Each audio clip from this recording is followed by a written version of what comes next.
Roy Beck here with Numbers USA, top of the week. And boy, last week you probably a little worn out. We hit you with a frenzy of faxes to send, phone calls to make, and really appreciate it.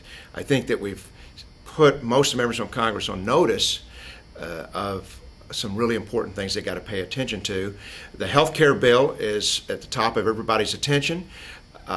Right now it looks like negotiations are kind of falling apart, which slows the health care bill down, which means it's slowing down the possibility of a bill that's going to give full health care to all illegal aliens.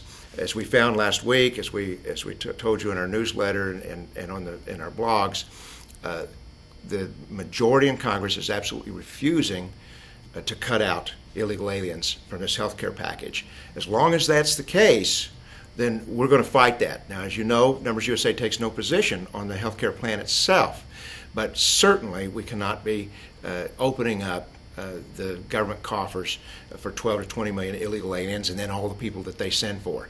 Secondly, the SAVE Act was introduced last week, so now we've got that bill in the Senate, in the House. These are Democratic bills. As I told you last week, that's fantastic, and we've got 75 co-sponsors on it already. This is the bill that requires every employer in America to use E-Verify. That will open up the jobs, drive illegal aliens out of the legitimate jobs, and open up millions of jobs for unemployed Americans. So if you go on the website, NumbersUSA.com, you make sure that your member of Congress, your U.S. representative, and your two senators have signed on to this bill. If they haven't, we have faxes for you to send, and hopefully you'll also pick up that phone and call and say, why in the world are you not co-sponsoring the SAVE Act? And then finally, we've got the same issue that we've had for several weeks, which is the Conference Committee on the Homeland Security Appropriations Bill, the spending bill. Now, as you know, the Senate passed some wonderful amendments that will require E-Verify for federal contractors, just a lot narrower than the SAVE Act, but still for all federal contractors.